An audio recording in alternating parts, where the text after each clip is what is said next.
Kajian Tahdzibul Akhlak.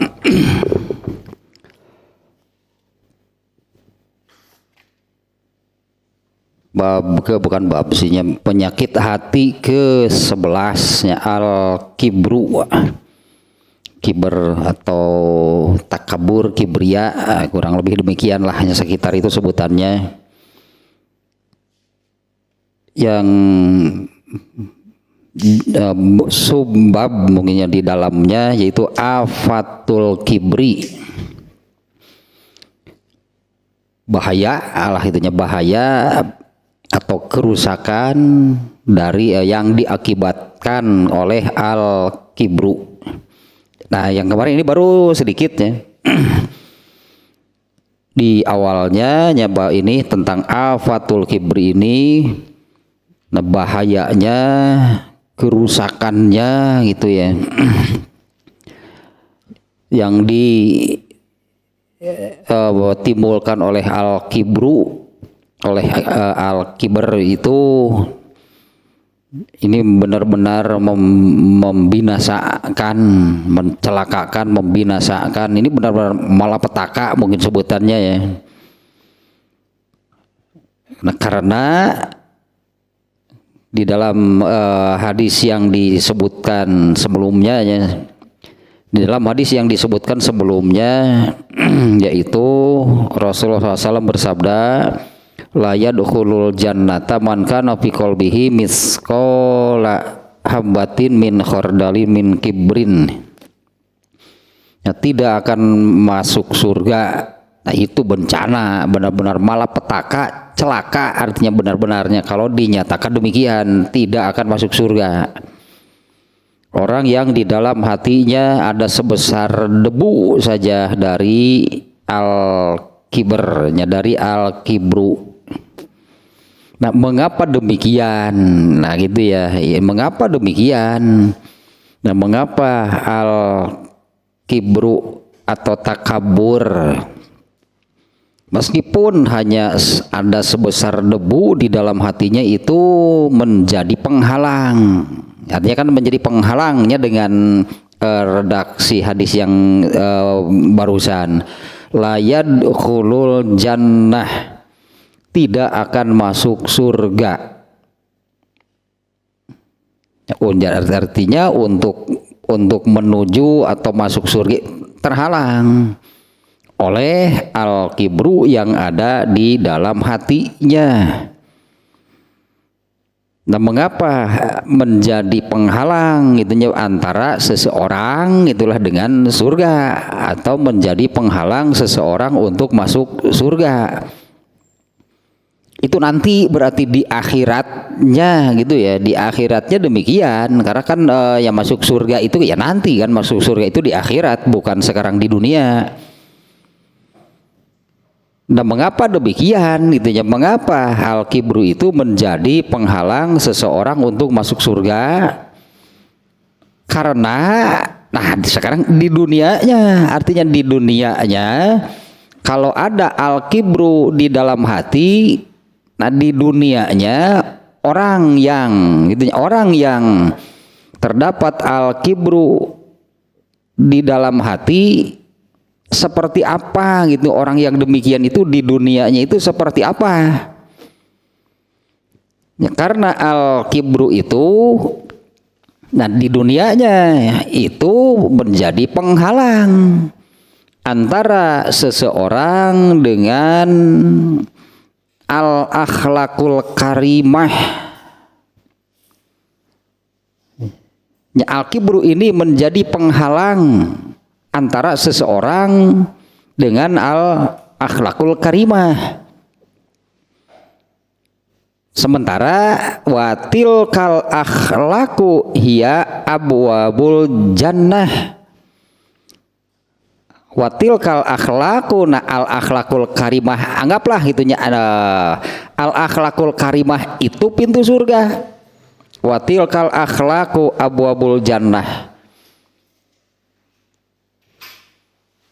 Makanya wajib, artinya pastinya wajibnya berakhlakul karimah, diantaranya dengan ini saja juga sudah menunjukkan demikian ya. innama bu'istu li utammima makarimal akhlak. Innama bu'istu li utammima makarimal akhlak. Ini Rasulullah SAW bersabda demikian. Hanyalah bu'istu, hanyalah aku ini diutus li utammima makarimal akhlak, untuk menyempurnakan akhlakul karimah. Ini redaksinya ini menarik nih ya, redaksinya seperti ini.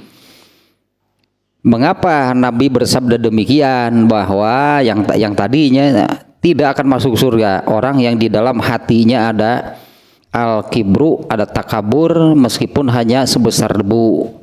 Nah, penjelasannya adalah karena orang di dunianya, berartinya orang yang di dalam hatinya ada al-kibru, maka orang itu menjadi terhalang, atau al-kibru itu menjadi penghalang antara seseorang dengan al-akhlakul karimah. Watil kal akhlaku, sementara al-akhlakul karimah itulah pintu surga. Watil kal akhlaku hiya abwabul jannah. Ya, artinya benar-benarnya sudah bisa terlihat, berartinya sudah bisa terlihat. Dari dulu juga sama. Misalnya kita lihat seperti ini. Nabi Musa misalnya ya, Nabi Musa alaihi salam. Dia ini kan membawa agama, membawa ilmu, itu membawa ajaran dari Allah. Yang tentunya sebagai nabinya, beliau sebagai nabi, Nabi Musa, ya tentunya dia pasti beramal. Dia pasti beramal berdasarkan ya agama, berdasarkan ilmu yang Allah turunkan. Sementara di lain pihak Fir'aun bagaimana? Itu kan berseberangan, berlawanan, berlawanan dengan Nabi Musa. Kisah itu kan jelas. Ya, kisah itu menunjukkan jelas nanti di akhiratnya Nabi Musa seperti apa. Di antaranya yang ini yang kemarin kan dalam pembahasan Kitabur Riqaqnya, hadis yang menerangkan ada seorang seorang sahabat yang berdebat dengan seorang Yahudi. Ya, masing-masing membanggakan nabinya. Ternyata kan ditempeleng oleh sahabat si Yahudi ini, ditempeleng terus lapor ke Rasulullah. Kemudian Rasulullah menerangkan bahwa nanti yang akan dihidupkan, manusia pertama yang dihidupkan di akhirat itu adalah yang dihidupkan, dibangkitkan kembali itu adalah aku. Tapi ternyata begitu aku hidup, begitu bangun, Nabi Musa sedang bersender gitu di Aras.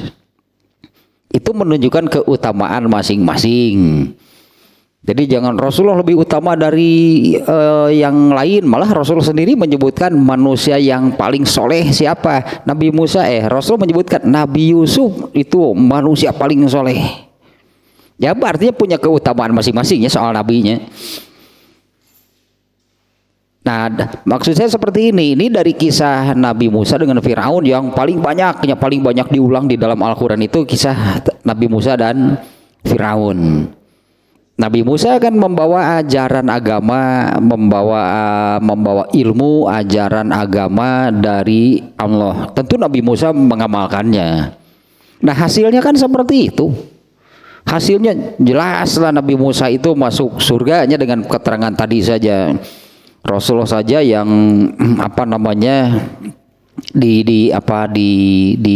kalau oleh pengikutnya mungkin saat itu dibanggakan sebagai nabi terbaik, nabi tertinggi dan sebagainya. Ternyata nabi yang lain juga punya keutamaan. Ya jelas itunya dengan dengan ilmu dengan ajaran agama dari Allah. Nabi Musa juga sebutannya dulu berarti Nabi Musa itu berakhlakul karimah. Ya, Nabi Musa itu berakhlakul karimah pasti kan dengan mengikuti ilmu atau ajaran agama dari Allah. Sementara Firaun, apa sih yang menghalanginya untuk taat? Kan al-kibru, dia takabur. Bahkan ketakaburannya ini sampai mengatakan ana rabbukumul a'la, akulah Tuhan kalian yang paling tinggi. Seperti apa? Jangan di akhiratnya lah, seperti apa akhlak Firaun ketika masih hidup. Itu kan jadi penghalang, itu jadi penghalang gitu untuk Firaun yang mengikuti ajaran agama, mengikuti ilmu yang disampaikan oleh Nabi Musa. Jadi jauh, artinya jauh Firaun itu dari berakhlakul karimah. Karena ajaran agamanya, ilmunya itu ditolak. Itu kan justru kan makna takabur yang awal itu adalah batrul haq. Menentang gitunya, mengingkari, menentang al-haq.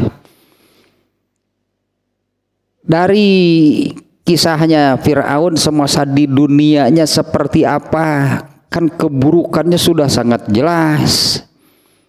Di antaranya keburukannya itu yang memerintahkan supaya semua anak laki-laki Bani Israel itu dibunuh. Apa ini al-akhlakul karimah? Artinya sejak di dunianya pun sudah terlihat sebetulnya. Sejak di dunianya pun sudah terlihat apakah seseorang nantinya masuk surga atau enggak.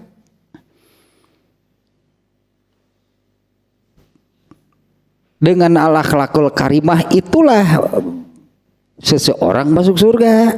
Sementara orang yang ada al-kibru di dalam hatinya, dia terhalang dari berakhlakul karimah. Sementara watil kal akhlaku hiya abwabul jannah, al-akhlakul karimah itulah pintu surga. Sebetulnya berartinya sudah kelihatan ketika di dunianya pun. Bandingkan antara Nabi Musa dengan Firaun. Dalam halnya kalau Nabi Musa pasti berakhlakul karimah karena dia mengikuti ajaran agama yang Allah turunkan. Sementara Nabi Musa sementara Firaun sebaliknya. Hasilnya pun sudah diberitakan oleh Allah bahwa Firaun itu masuk neraka jahanam dan abadi. Berarti ini dari kalimat ini ya, al-akhlakul karimah itulah pintu surga. Kalau begitu sebetulnya kan sudah bisa terlihat, bahkan secara kasat mata sebetulnya sudah bisa terlihat ya, apakah seseorang itu masuk surga di akhiratnya atau enggak. Lihatlah berakhlakul karimah enggak, kan itu pintunya. Kalau berakhlakul karimah ya itulah, karena al-akhlakul karimah itu adalah pintu surga. Dan akhlakul karimah kan adanya sekarang di dunia. Artinya manusia berakhlakul karimah, kan akhlakul karimah itu adanya sekarang, adanya ketika di dunia. Pintu surganya sudah di tangan gitulah untuk yang berakhlakul karimah itu. Artinya dia sudah mengantongi gitulah pintu surga yang akan dilaluinya. Nah, sementara al-kibru ini akan menghalangi seseorang dari berakhlakul karimah. Padahal al-akhlakul karimah itulah pintu surga. Wal kibru ya sepin modern netizen. Al-kibru itu mengunci ya gelaku fin tilkal abwaba kullaha. Ngeri banget ini. Dan al-kibru itu mengunci seluruh pintu surga. Al-kibru itu mengunci nyawatil wal kibru ya gelaku tilkal abwaba kullaha. Al-kibru itu mengunci pintu surga seluruhnya, artinya mengunci pintu. Kalau di dunianya adanya al-kibru itu mengunci pintu untuk masuk ke dalam al-akhlakul karimah. Sulit berarti mustahil, berarti mustahil orang yang ada al-kibru di dalam hatinya bisa berakhlakul karimah. Nah itu di dunianya berarti al-kibru itu akan mengunci pintu itu untuk masuk ke sana, masuk ke dalam al-akhlakul karimah. Kalau tidak bisa masuk ke dalam al-akhlakul karimah, ya berarti tidak bisa masuk surga. Karena watilkal akhlaqu hiya abwabul jannah, karena al-akhlakul karimah itulah pintu surga. Nah kemarinnya sampai satu ininya nih rinciannya yang dimaksud dengan bahwa al-kibru itu akan mengunci pintu untuk bisa masuk ke dalam al-akhlakul karimah.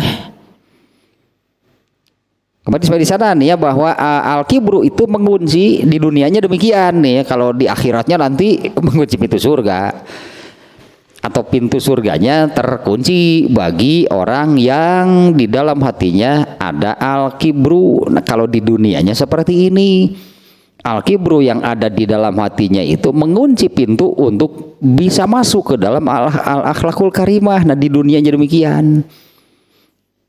Ya, kalau di akhiratnya pintu surga itu terkunci bagi orang yang di dalam hatinya ada al-kibru meskipun hanya sebesar debu. Itu betul-betul malapetaka. Itu betul-betul bencana besar, betul-betul celaka. Nantinya kalau mau masuk surga, anggaplah kita ini bayangkan. Begitu mau masuk ke surga, sudah di depan pintu, ternyata pintunya itu terkunci, tidak terbuka. Kan sedih, lain sedih doh. Mengenaskan gitu. Kalau kita bayangkan demikian, jadi dengan redaksi gitulah. Al-akhlakul karimah itulah pintu surga. Dan memang surga kan ada pintunya kan. Surga itu ada pintunya. Berarti harus dibuka.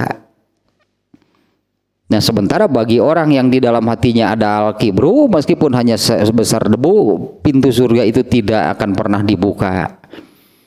Artinya berarti kan kalau ingin masuk, ya hilangkan dulu al-kibrunya. Kalau sekarang di dunia hilangkan al-kibru dari dalam hati. Kalau ternyata nanti di akhirat mau masuk surga, nggak bisa dikunci pintu surganya karena di dalam hati orang itu ada al-kibru, berarti harus dibersihkan dulu kan al-kibrunya, karena itu yang menjadi penghalangnya. Nah, kalau nanti di akhirat yang bisa bersihkan al-kibru dari dalam hati apa? Sudah bukan waktunya untuk bertobat di sana, itu sudah bukan waktunya untuk bebersih. Geus teu bisa tuh neraka pek didinya bebersihna. Ya berarti kan di sana kan tempat membersihkannya. Nah kalau sekarang masih bisa gitu ketika di dunia ada al-kibru di dalam hati, bersihkan. Al-kibru itu tidak boleh ada meskipun hanya sebesar debu, karena itu akan menjadi penghalang untuk kalau di dunianya untuk bisa berakhlakul karimah. Al-akhlakul karimah itulah pintu surga. Nah rinciannya yang kemarin seluruhnya ada 10 nih ya. Mengapa demikian gitu? Mengapa orang yang ada takabur, al-kibru, takabur, itulah sebutannya tadinya. Mengapa orang yang di dalam hatinya ada takabur tidak bisa masuk, tidak bisa berakhlakul karimah? Atau sedikit nih perlu diberi penjelasan lagi nih. Jadi al-akhlakul karimah itu yang seperti apa? Ya, al-akhlakul karimah itu yang seperti apa? Akhlaknya sendiri adalah gitu kan, akhlak itu adalah amalan. Akhlak itu amalan. Kalau yang di dalam hatinya kan khuluk. Kalau akhlak itu sudah jadi amalan. Nah, al akhlakul karimah teh, karimah itu artinya yang mulia. Jadi al akhlakul karimah atau al akhlak yang mulia itu yang bagaimana? Akhlak itu adalah amalan yang sudah mendarah daging, gitulah sebutannya, itu paling mudah mungkinnya maknanya demikian. Akhlak itu adalah amalan yang sudah mendarah daging, sudah menjadi bentuk diri, sudah menjadi yang ketika melakukannya itu tidak lagi memerlukan pemikiran dan pertimbangan. Nah, kemudian yang seperti ini itu yang karimah, kebiasaannya yang mendarah dagingnya itu yang mulia. Nah, yang mulia itu yang mana? Yang seperti apa? Yaitu yang dari ajaran agama. Nah, artinya ajaran agama, kalau saya suka menyebut Al-Quran itulah garis miring ajaran Islam. Nah, itu yang harus sampai mendarah daging pada diri seseorang. Jadi ketika mengamalkan ajaran Islam itu sudah tidak lagi memerlukan pemikiran dan pertimbangan karena sudah menjadi biasa. Awalnya pasti harus dibiasakan dulu. Terus pasti di situ ada unsur paksakan. Kenapa memaksakan? Karena karakternya yang seperti ini adalah al-makarih, al-makarih hoream. Tanpa memaksakan diri itu nggak akan bisa gitu. Al-makarih, sesuatu yang tidak disukai lah oleh manusianya karena tidak sesuai dengan keinginan. Contohnya sholat, emang manusia sholat mau dah hoream, sholat itu jangan dikira. Apa buktinya? Banyak orang yang sholat kalau mengerjakan sholat itu ingin buru-buru selesai. Tapi setelah itu kemudian apa? Ngobrol setengah jam, sejam. Ada sholat 5 menit, 10 menit yang buru-buru anggus. Eta ngobrolnya saya gini kan. Nah, karena sholat itu bukan hal yang disukai. Kalau mengerjakan sesuatu yang tidak disukai pasti ingin buru-buru selesai. Contohnya menunggu. Sok di luar ibadah we ya banyak. Kalau harus melakukan sesuatu yang tidak disukai kan gitu ya, karakter nanti menunggu itu menjemukan. Dan nungguan mah yang buru-buru datang udah ditungguan nanti.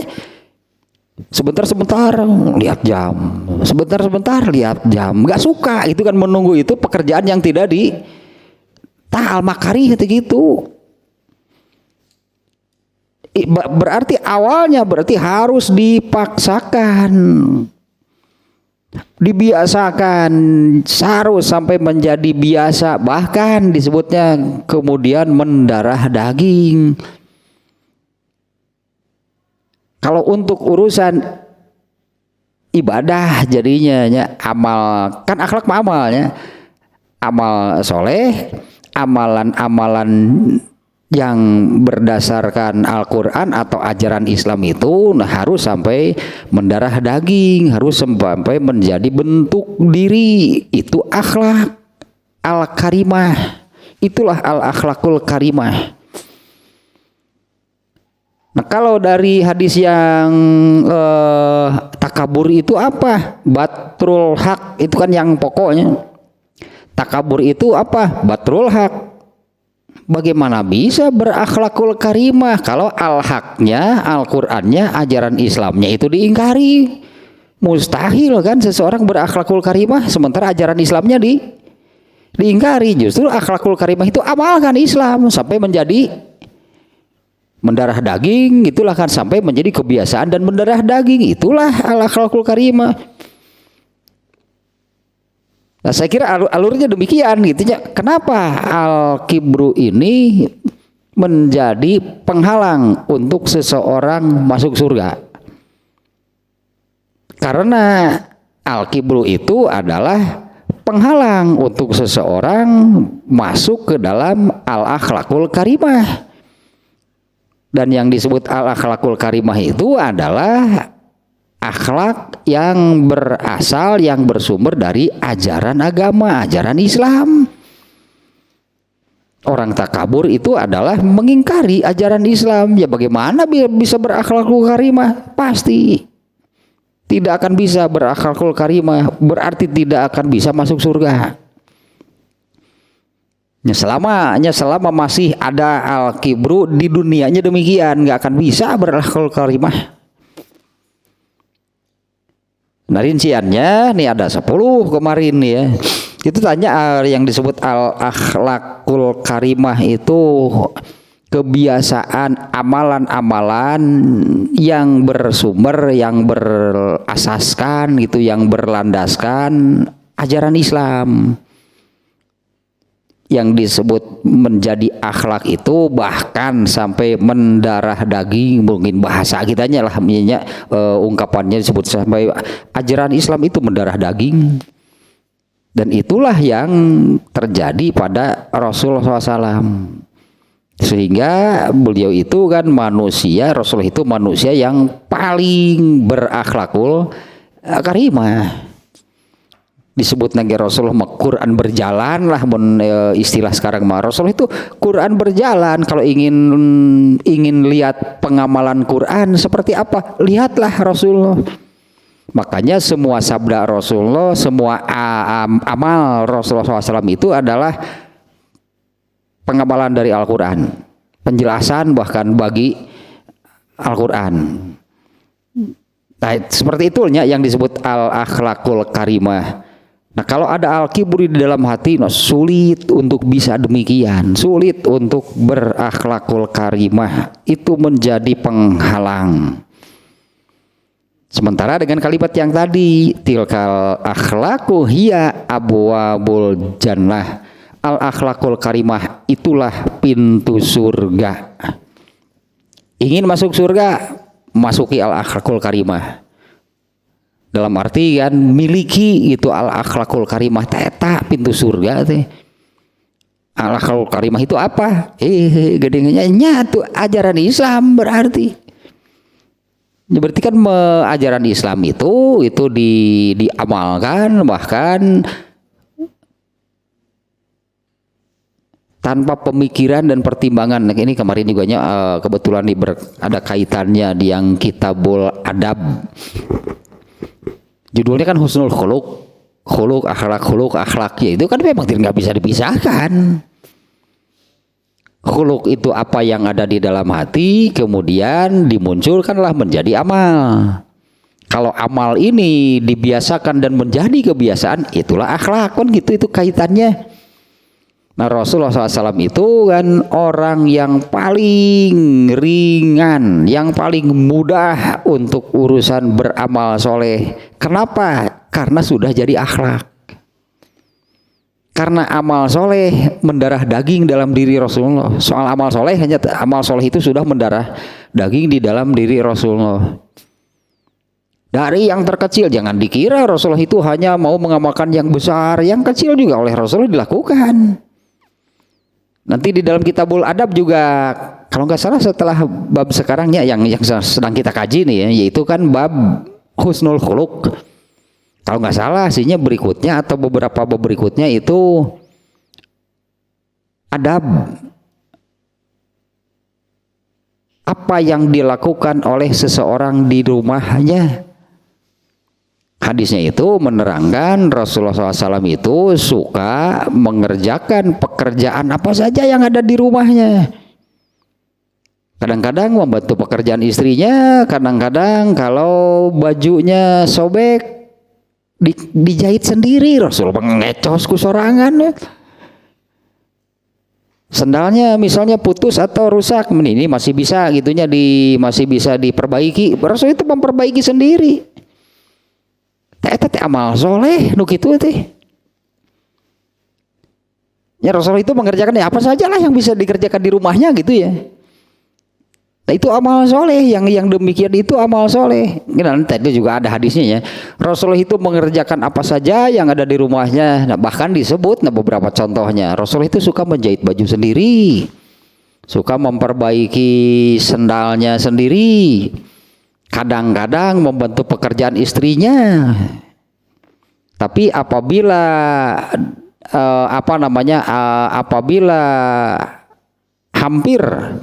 apabila hampir datang waktu sholat, maka Rasulullah tinggalkan semuanya dan beliau pergi ke masjid. Tak gitu, tak ada keseharian.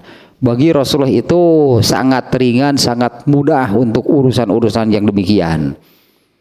Itulah contohnya, contoh sempurna lah kan Rasulullah. Beliau itu manusia yang berakhlak paling mulia. Nah, kemarin baru satu nih ya. Mengapa al-kibru itu menjadi penghalang untuk seseorang berakhlakul karimah? Itu dulu lah, berarti sekarang mah. Karena kalau di akhiratnya nanti itu yang akan menjadi penghalang untuk masuk surga. Nah, sekarang di dunianya, ya, al-kibru itu menjadi penghalang untuk seseorang berakhlakul karimah. Nah, rinciannya satu, orang yang takabur layak diru an yuhibba lil mu'mini ma yuhibbu li nafsihi. Ini baru yang kemarin, baru satu yang ini ya.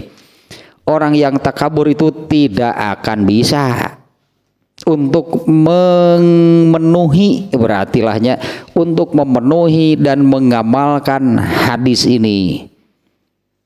Ya, hadisnya ya ini hadis ya. Ini redaksi di sini bukan hadis sih, tapi ini berdasarkan hadis.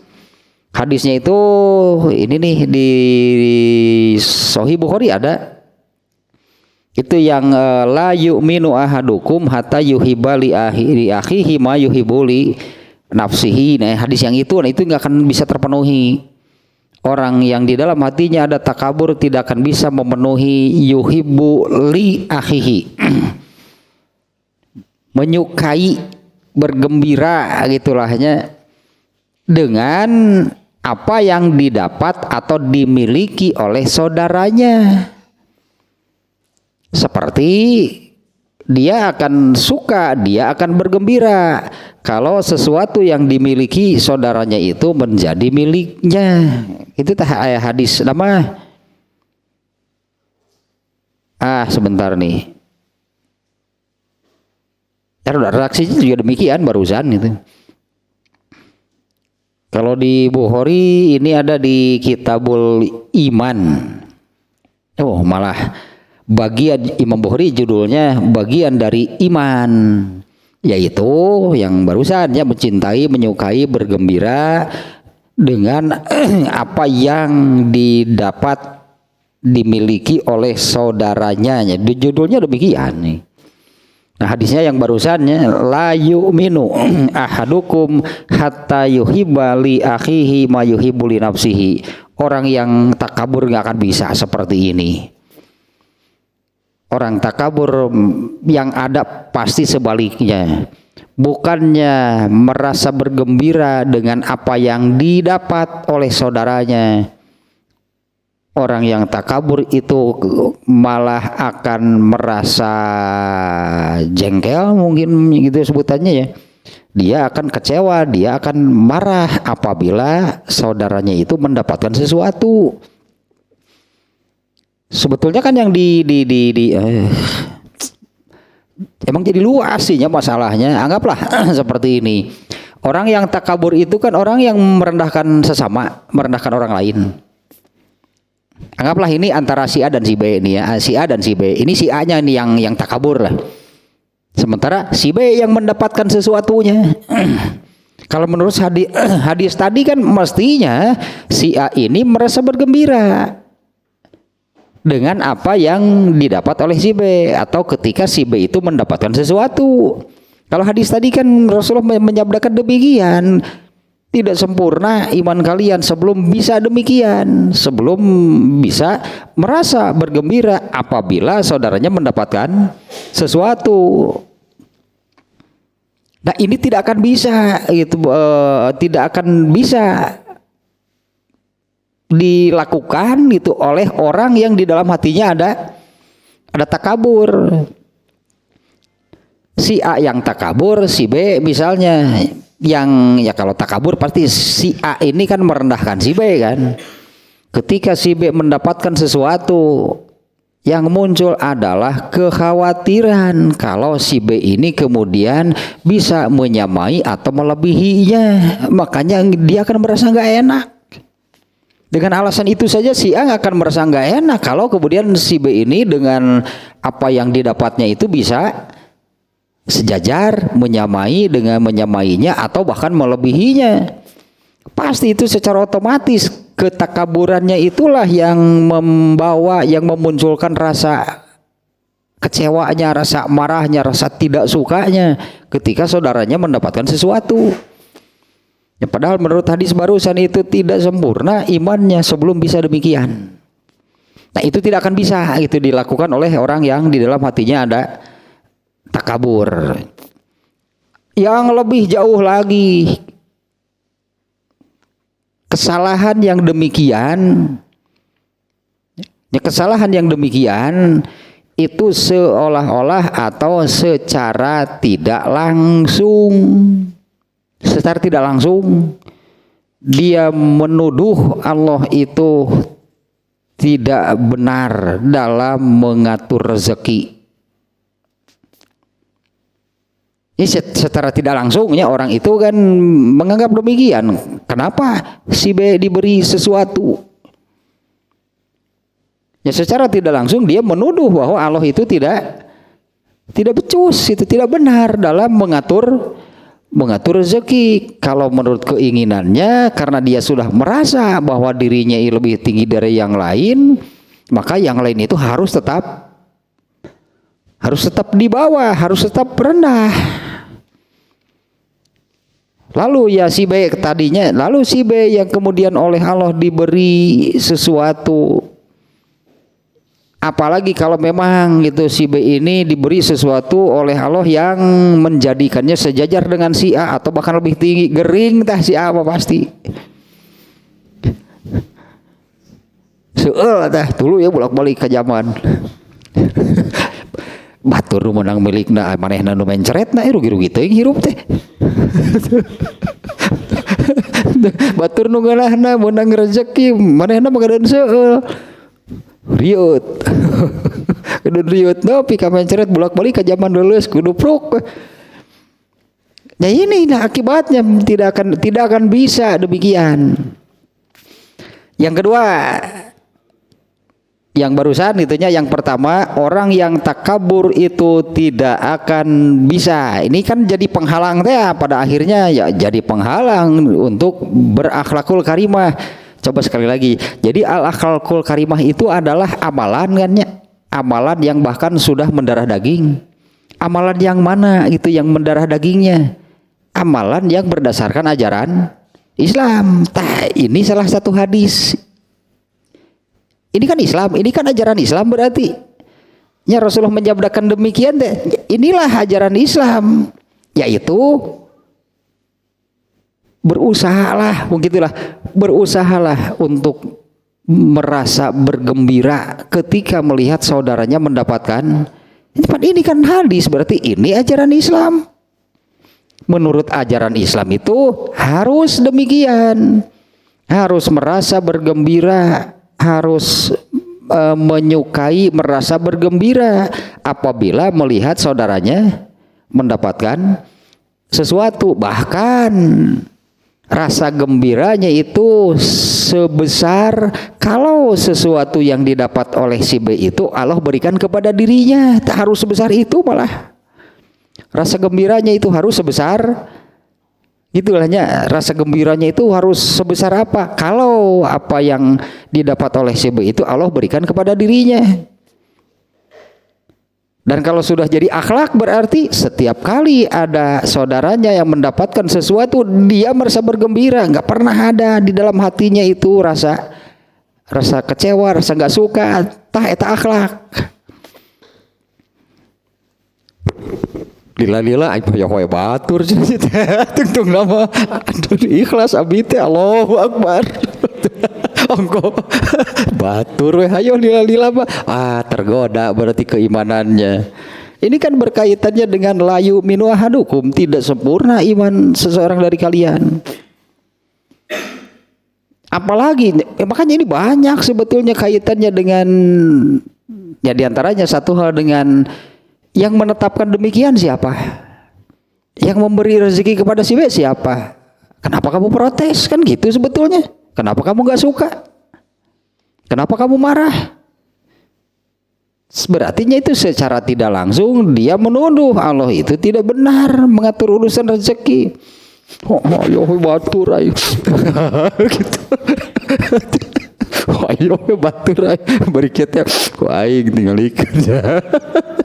Ayo batur dari Allah kumaha. Wah bener hese rek ka surga kumaha atuh geus ka Allah duduh kitu mah.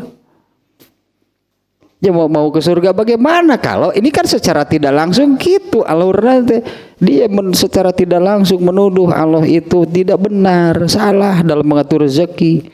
Keinginannya itu tetap saja dirinya yang berada di atas, orang lain itu harus selalu di bawah. Inilah yang diajarkan oleh Islam. Apa yang demikian itu kalau melihat gitunya melihat saudaranya mendapatkan sesuatu harusnya ikut bergembira. Baru benar, itulah menurut ajaran Islam. Dan kalau itu sudah mendarah daging, artinya ketika melihat saudaranya mendapatkan sesuatu otomatis rasa gembira. Itu sudah jadi akhlak. Ya susah kalau masih ada takabur karena harus selalu orang lain itu berada di bawah. Artinya jangan mendapatkan sesuatu yang bisa menyamai dirinya apalagi melebihi. Ketika itu terjadi, benarlah yang muncul di dalam dirinya itu rasa kecewa dan marah. Parah bener lu kieu teh berarti pantas gitu kan. Ini kan ureannya kan pantas. Kesimpulannya tidak akan masuk surga orang yang di dalam hatinya masih ada takabur meskipun sebesar debu. Ternyata masalahnya kan bisa terkait kemana-mana. Ya kan masalahnya bisa terkait kemana-mana. Baru ini dengan rincian pertama. Karena orang yang takabur tidak akan bisa merasa bergembira ketika melihat saudaranya. Urusan itu saja kan jadi luas terkait kemana-mana. Ya sampai kepada gitu kan secara tidak langsung dia menuduh Allah itu salah, Allah itu tidak benar mengatur urusan rezeki. Yang kedua, la yaqdiru ala tawadhu'i, tidak akan bisa tawadu. Tawadun asli ulah tawadun asli ulah singkatan tawadun. Tawadu yang nu palsu mah kieu. Tawadu tara mawa udud. Tawadu. Bataka tinggal kieu. Mun ningali rokok batur teh. Siga lalir entrep tinggal kieu teh lalir mah. Anu asli mah tawadu. Tawadu itu rendah hati. Bukan rendah diri, rendah hati. Terutama merendah itu yang paling pokok adalah kepada Allah. Artinya inti tawadu itu kepada Allah. Ya pasti namanya juga takabur kan. Takabur itu besar, merasa besar. Sementara tawadu itu kan rendah, kecil. Ya berarti malah nanti ini kalau ini nih, kalau kufur obatnya adalah iman, intinya. Kalau kufur obatnya adalah iman, bodoh obatnya ilmu, cinta dunia obatnya cintai akhirat. Kalau cinta dunia obatnya cinta akhirat. Nah kalau takabur ini obatnya apa? Tawadu itu obatnya. Artinya ini berseberangan, berlawanan. Orang takabur pasti tidak tawadu. Nah, padahal tawadu itu wajib itu dimiliki. Kalau kepada Allah mah bukan rendah hati sebutannya, wajib merendah diri kalau kepada Allah. Kalau dengan sesama manusia sebutannya itu rendah hati, bahasa Indonesianya rendah hati. Dengan sesama manusia nggak boleh rendah diri. Ya, manusia ini merasa rendah diri.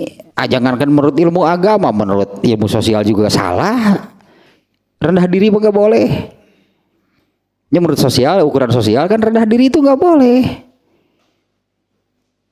Menurut agama sama, itu haram sebutnya terendah diri mah.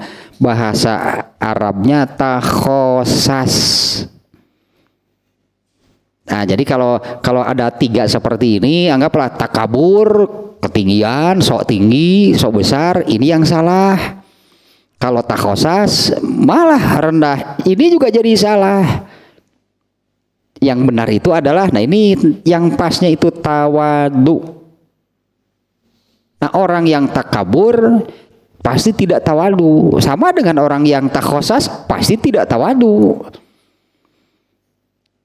Nah, di mana tawadu ini itu adalah akhlaknya orang-orang yang bertakwa disebutkan teh. Bagi atau orang yang bertakwa, salah satu mungkinnya orang yang bertakwa, al-muttaqin, orang yang bertakwa salah satu akhlaknya itu adalah tawadu. Unsur wajib mungkinlahnya unsur wajib dari atau untuk bisa takwa itu adalah tawadu. Yang pokok tawadu itu adalah kepada Allah, merendah diri. Berarti kan kebalikan. Kalau takabur apa? Takabur itu kan batrul hak. Kalau tawadu berarti qabulul haq, bahasa Arab nama. Kalau tawadu itu kan takabur itu, ini kan hadisnya, batrul haq itu hadis.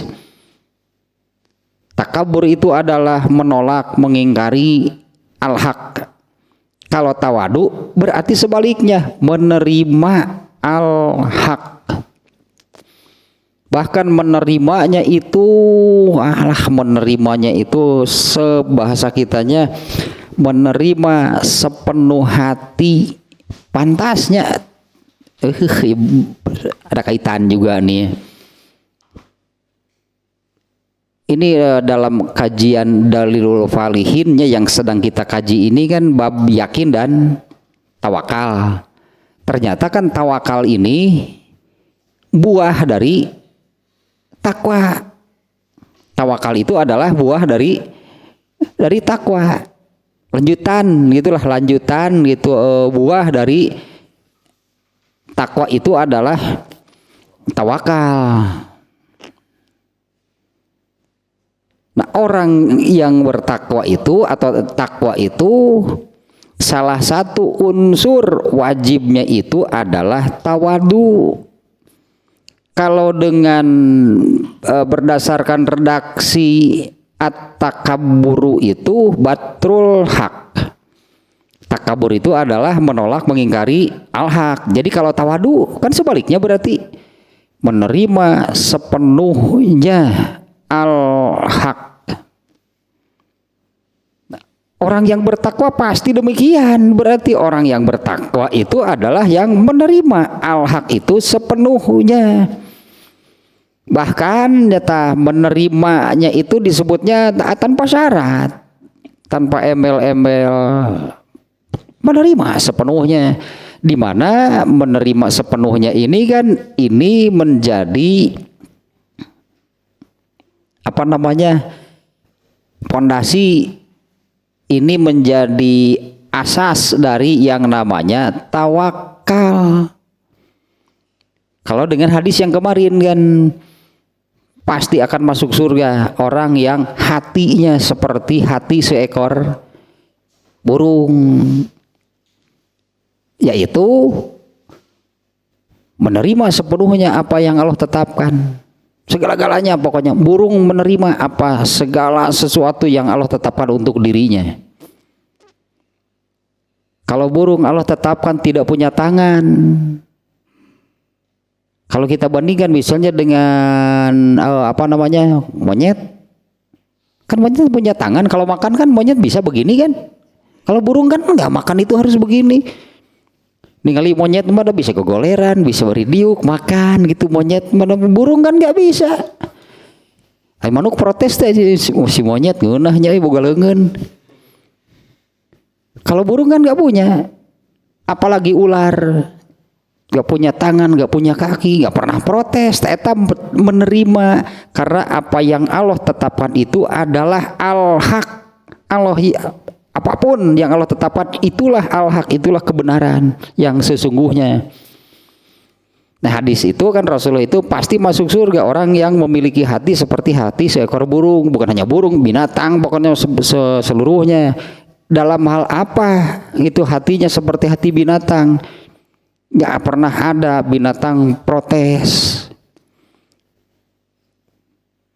Beruang kutub sok tingali ira. Beruang kutub itu jabah hirupna di kutub jeung tiris jeung naon urang mah nya mun hirup kitu jelema bapak gue meureun irung teh. Hidupnya di kutub, kadang-kadang ketika mencari makan itu harus berjalan sampai 5 km lebih. Itulahnya ini beruang kutub untuk cari makan da leumpang lagi mun kitu di urang dina taneuh di sana kan ya di atas es. Tidak menemukan harus berenang banti cenah mun kitu cai haneut ngeunah siga di ciater.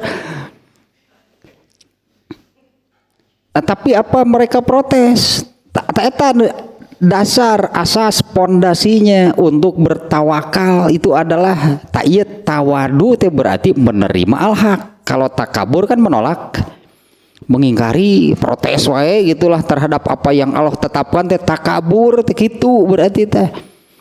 Kan dulu iblis itu demikian, dia protes kepada Allah. Dia tidak menerima perintah Allah, ketetapan Allah untuk sujud kepada Adam, dia kan protes. Dia tidak mau menerima. Takabur namanya. Kebalikannya adalah tawadu, menerima berarti sepenuhnya al-haq teh apapun yang ditetapkan oleh Allah. Untuk hal seperti itu contohlah binatang, mereka tidak pernah protes. Ya seperti ular misalnya, dia tidak protes, ditetapkan tidak punya tangan, tidak punya kaki, ya jalanilah hidupnya gitu dengan kondisi demikian. Ikhtiarnya kan tetap orang itunya.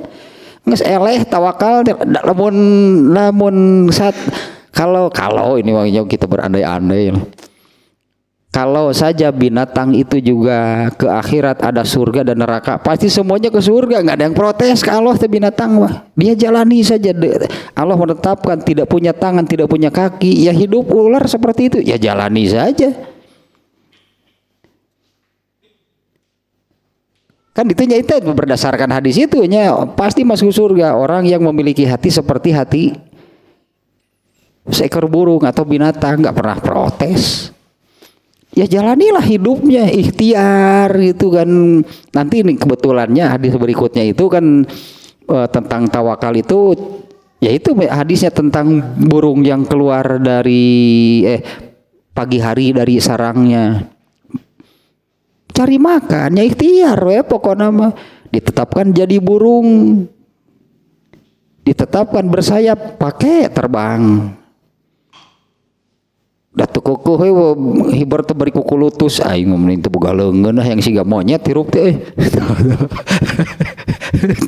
cek orang mana mah ngeunah sia beuki keneh suku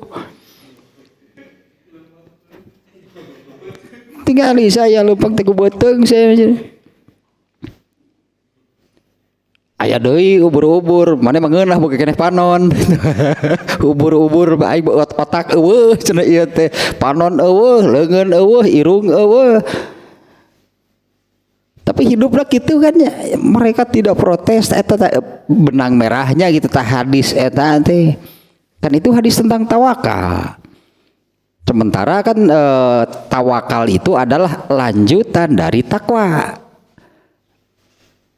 Takwa itu salah satu unsurnya adalah tawadu. Tawadu itu kebalikan dari takabur. Kalau takabur itu kan batrul hak, menolak, mengingkari, protes gitu terhadap al-haq, apapun yang Allah tetapkan. Kalau yang tawadu, dia menerima sepenuhnya apapun yang Allah tetapkan. Matak eleh lah ku balaku tak menghirup teh. Jalan ubur-ubur teu protes gitu hidup itu. Dengan Allah menetapkan fisiknya demikian lah gitunya, fisik jasad ubur-ubur tetap protes, dia menjalani hidupnya, dia berikhtiar untuk cari rezeki, cari makan, dia makhluk hidup pasti makan. Nah, ubur-ubur itu akan mencari rezeki sesuai dengan kondisi yang Allah tetapkan untuk dirinya tanpa protes. Ya eleh pokoknya mah soal tawadu malah ku sato mun aneh gitu, binatang itu ke akhirat ada surga dan neraka guys. Mulai tempat moal kerja lama mah santa wunggul jerona. Santa wunggul jerona itu. Nah, jelema mau protes wae ka Allah teh. Ya kadang-kadang kan disebutnya teh udah memang itu yang di surat apa? Al-Hujurat atau Al-Ma'arij, yang manusia itu ndak gitu jelema mah diberi kenikmatan lupa daratan. Lupa daratan teh lupa itu anugerah dari Allah. Rasa anu menang manehna we kabeh. Apabila ditimpa kesulitan, tah teu kira-kira ka Allah teh hayo we no ri Allahnya ka abdi teh. Ayo we terus nyalahkeun Allah, tah jelema mah kitu. Ya, tawadu itu kebalikan dari takabur. Nih orang takabur itu pasti tidak lah, kalau mustahil atau takabur dan tawadu ada di satu tempat mustahil, karena ini kebalikannya. Ya seperti benar dan salah, mana mungkin bisa bersatu itu berada di tempat yang sama. Jadi sih ongkoh benar tapi salah, wah banyak. Kumaha itu maksudnya teh? Gitu ongkoh benar tapi salah, itu kan mustahil gitu yang demikian. Ongkoh takabur tapi tawadu, ongkoh tawadu tapi takabur, nah itu mustahil. Kalau takabur pasti tidak tawadu, kalau tawadu pasti tidak takabur. Nah tawadu ini, nah ini di sini nih, orang yang takabur itu tidak akan bisa tawadu karena justru memang itu kebalikannya. Sementara tawadu itu adalah salah satu unsur dari takwa. Berarti kan tawadu itu kan menerima sepenuhnya apapun yang Allah tetapkan. Orang yang takabur nggak bisa menerima secara tidak langsung, dia tidak menerima.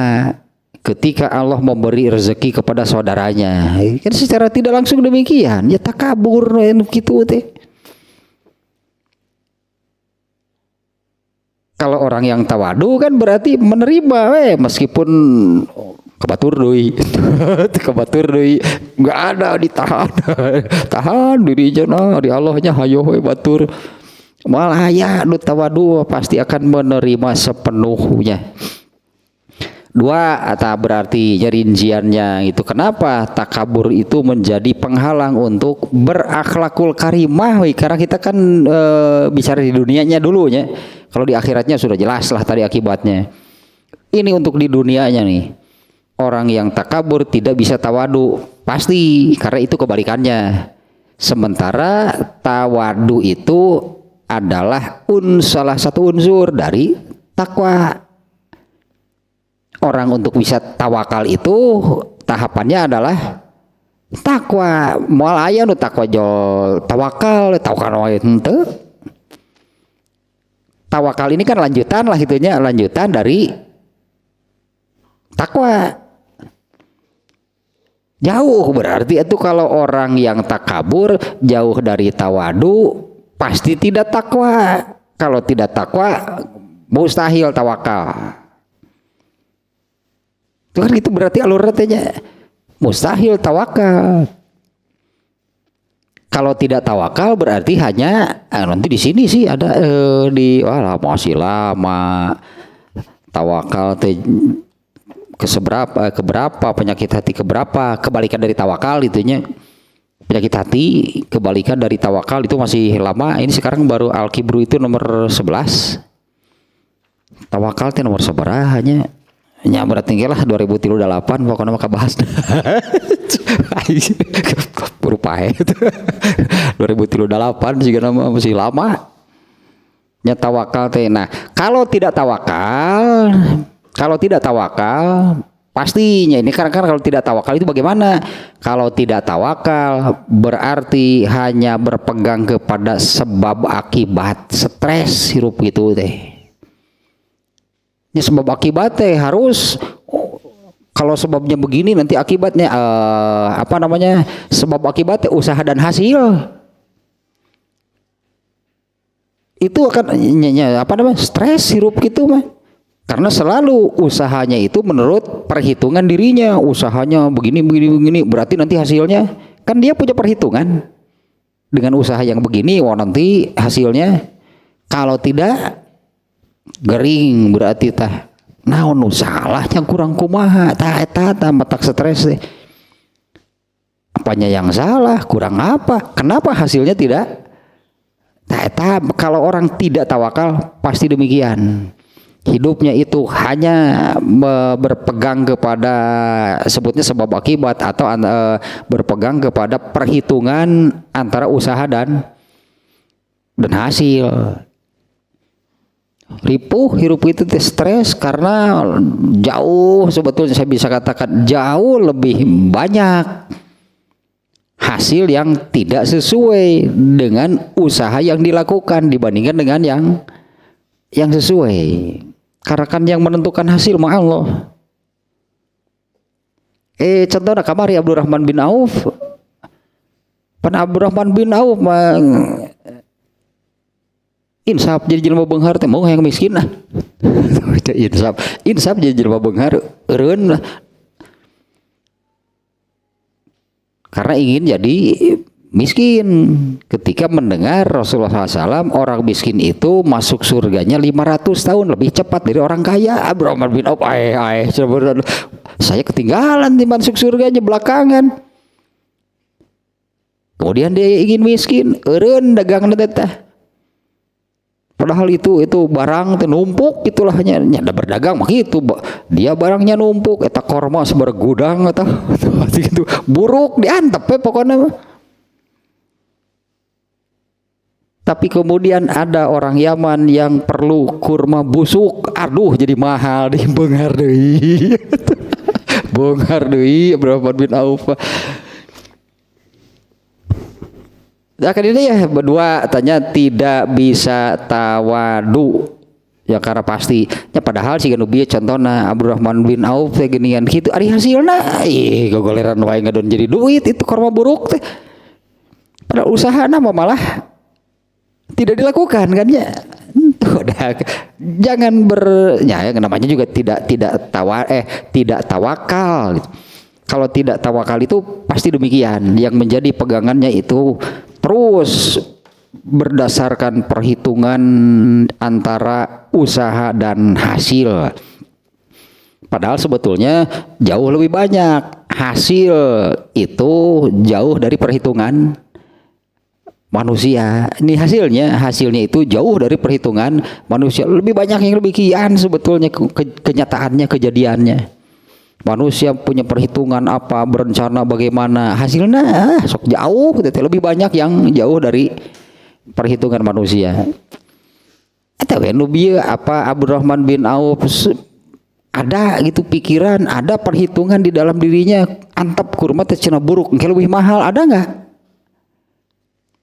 Kan enggak ada kan, justru mereka eureun dagang nage tadi nama kan di luar perhitungan. Kurma busuknya jadi mahal, aduh eta jauh di luar perhitungan sebutan tanu kitu teh. Ya jauh di luar perhitungan Abdurrahman bin Auf. Tadi nama buruk dek dipiceun meureun nya cenah buruk pokoknya dibiarkan. Jauh kan di luar perhitungan Abdurrahman bin Auf, malah jadi uang besar justru ketika dijual kalau dalam keadaan apa namanya dalam keadaan baik lah gitunya kurmanya malah segitu harganya ge mana buruk mahal. Jauh di luar perhitungan ya teman-teman. Dah memang Allah tetapkan Abdurrahman bin Auf itu orang kaya jadi duit gitu kieu ge. Jauh di luar perhitungan, ubi teh contohnya teh jauh dari di luar perhitungan pemikiran itu Abdurrahman bin Auf. Sekali lagi nih, ini sangat penting gitu poin-poinnya itu. Yang keduanya tidak bisa tawadu. Sementara tawadu itu unsur dari takwa. Takwa ini adalah tahapan untuk sampai ke tawakal. Padahal hidup itu kan harus tawakal, karena kalau tidak tawakal tasih kenubi tah stres hirup itu tawakal mah. Ya harus tawakal, tapi tawakal yang topnya itu adalah tinggal lah ubur-ubur pokoknya mah.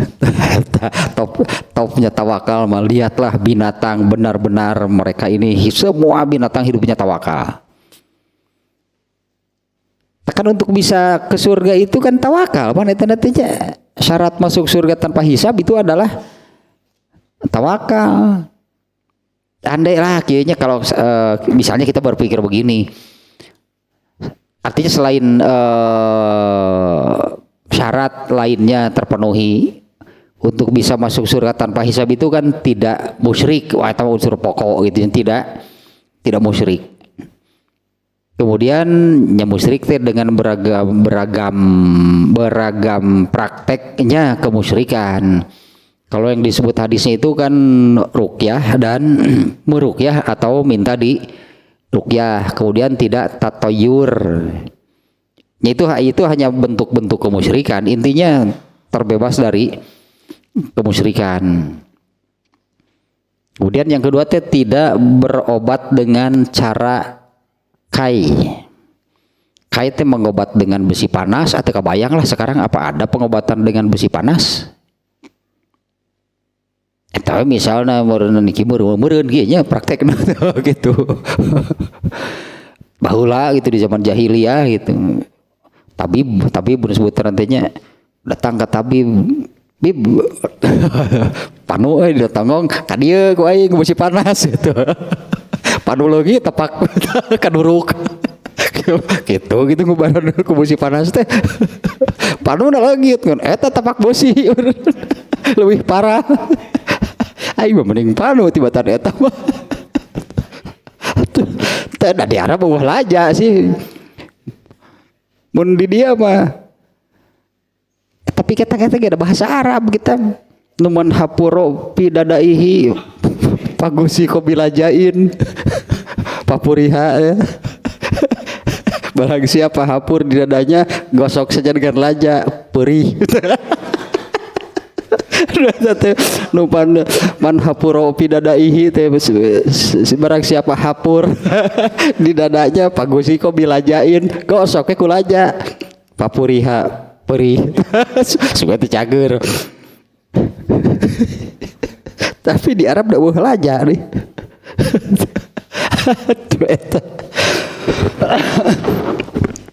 Ya kan dia baru dua. Aduh teuing bahasa Arab di mana teuing bari ge. Eta masih ganu ieu teh anu bah billahi ru'yat mustaqi nu muksina lan dunya istujata ana tak kudu diasikin dai. Bahasa Arab teh. Bahasa Arab di mana itu mah? salah tuh macana ge lain kitu da eta mah macana ge boh bilih rieut mastaka dan nomen nu bieu mah lain bah bilahi ru'yat mustaqi miksana landongna terus kali dia tahun sabaraha eta iklan itu tidak bisa tawadu Tawadu itu tadilah posisinya di tengah gitu nya, tidak takabur. Takabur mah anggaplah yang ke atas gitu kan, takabur merasa tinggi, merasa besar. Juga tidak takhosas. Kalau takhosas itu merasa rendah diri sebagai manusia. Kalau di hadapan Allah mau wajib merendah diri serendah-rendahnya, bahkan merasa kecil sekecil-kecilnya. Kalau dengan sesama manusia itu nantilah di berikutnya ada nih ya, di bab takabur nih. Setelah ini teh takabur ya.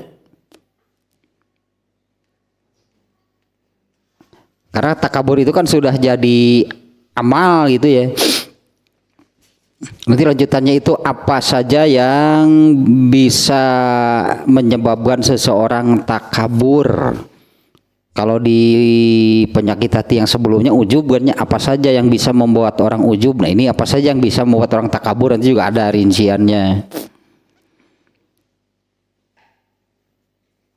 Mana ya nanti tentang ente apa namanya takabur, tawadu, takhosas gitu ya, nantilahnya yang tengah-tengah tuh yang benar itu tawadu. Yang ketiga, alah ana artinya jam teh kerusuhan wae. Yang ketiga, orang yang takabur lah sebut itunya, yang ada al-kibru di dalam hatinya. Orang yang takabur itu tidak bisa lepas dari hasud. Tadi hasud itu udah belum ini belumnya ya, hasud penyakit hatinya, penyakit hati juga itu belum, berarti hasud itu nomor seberapa tuh nomor penyakit hasud teh. Nah orang yang takabur itu sulit untuk tidak hasud dari hasud karena dendam mungkin teh. Lanjutannya lah gitu, dari hasud dendam sama nantinya ini apa namanya tidak bisa lepas dari hasud dan dari dendam. Nah tidak bisa lepas dari hasud. Apa sih definisinya gitu kan? Hasud itu definisinya apa? Hadis yang tadi, la yu'minu ahadukum hatta yuhibba li akhihi ma yuhibbu li nafsihi. Ini kebalikan dari hasud sebetulnya. Kalau orang hasud itu definisinya itu tamanni zawalin nikmati. Kamu artinya orang definisinya mengharapkan, menginginkan hilang atau rusaknya kenikmatan yang didapat oleh orang lain. Itu inti nama tahasud itunya. Dan berharap selebihnya, lebih dari itu, berharap kenikmatan yang didapat oleh orang lain itu dipindahkan kepada dirinya. Atau ada dua itu hasud teh. Atau dia tidak menginginkan orang lain mendapatkan kenikmatan. Kalau kepada orang yang sudah mendapatkan kenikmatan, dia berharap kenikmatannya itu hilang atau hancur atau hilang. Atau kalau kepada yang belum mendapatkan kenikmatan, dia tidak menginginkan orang lain mendapatkan kenikmatan. Nah, itu hasudnya, definisi hasud itu demikian. Jadi dua gitu hasud itu, kepada orang yang mendapatkan kenikmatan dan kepada orang yang tidak mendapatkan kenikmatan. Kalau kepada yang mendapatkan kenikmatan, dia berharap kenikmatannya itu rusak, hancur atau hilang, dan berharap kenikmatannya itu pindah kepada dirinya. Kan terbalik kan dengan yang tadi. Dengan hadis yang tadi, kalau di hadis tadi itu kan justru merasa gembira, bukannya mengharapkan kenikmatannya itu rusak, hancur atau hilang dan dipindahkan kepada dirinya. Atau kalau kepada yang belum mendapatkan kenikmatan, dia berharap orang itu tidak mendapatkan kenikmatan. Nah orang yang takabur pasti nggak bisa, tidak bisa tidak hasud. Karena selalu kan orang lain itu harus selalu Kan takabur itu kan demikiannya, merasa dirinya tinggi, dia merendahkan orang lain, artinya dia harus selalu memandang atau menurutnya orang lain itu harus selalu ada di bawah. Makanya dia tidak menginginkan orang itu kemudian mendapatkan sesuatu kan. Makanya definisi hasud itu kan tidak mau kalau orang lain itu mendapatkan sesuatu. Nah, takabur itu pasti demikian. Pasti hasud, dia tidak menginginkan orang lain mendapatkan kenikmatan. Atau kalau orang lain itu kemudian mendapatkan kenikmatan, dia berharap supaya kenikmatannya itu hancur atau hilang, supaya jadi rendah lagi. Hese, berarti benar tidak bisa orang yang ada takabur tidak hasud, karena tidak boleh orang lain itu kalau terkait dengan hasudnya, karena menurutnya tidak boleh orang lain itu mendapatkan sesuatu sehingga menyamai atau melebihi dirinya. Ketika benar orang lain mendapatkan sesuatu, kan hasud itu gitu, tidak mau dia berharap kenikmatannya itu hancur atau hilang. Atau kalau kepada yang belum, yang menurutnya rendah, jangan, tidak boleh mendapatkan sesuatu, tetap saja harus di bawah. Hasud namanya, kan definisi hasud yang demikian barusan. Mengharapkan kenikmatan yang ada pada orang lain itu hancur atau hilang dan berpindah kepada dirinya. Atau kalau kepada yang belum mendapatkan kenikmatan, dia tidak menginginkan, dia tidak mau gitunya, tidak mau kalau orang lain itu mendapatkan kenikmatan. Orang takabur pasti demikian. Ya, karena orang lain harus selalu di bawah dirinya. Apabila orang lain mendapatkan sesuatu, apalagi ini kalau mendapatkan sesuatu yang kemudian menyamai atau melebihi dirinya, pasti dia berharap kenikmatannya itu hancur, hilang, supaya jadi rendah lagi. Nah, dan yang keempat, tidak bisa lepas dari dendam. Nah, itu masa paket lah, hasud dendam itu masa paket. Lanjutan, bahkan kalau hasud ini tidak disembuhkan, malah semakin membesar, katakanlah. Kalau hasudnya malah semakin membesar, pasti akan sampai kepada dendam. Nubiawe contohnya misalnya, si A dan si B asalnya rendah, lalu oleh Allah diberi menjadi sama dengan si A, apalagi melebihinya. Si A ini kan hasud, dia berharap terus kenikmatannya itu hilang, hancur sehingga menjadi rendah lagi. Ternyata henteu wae, dendam tak kasih B teh pasti. Jadi akan dendamnya kepada si B. Nah, hasud itu pasti demikian. Hasud itu kalau tidak segera dihilangkan, tidak segera disembuhkan, apalagi kalau sampai membesar, pasti dendam.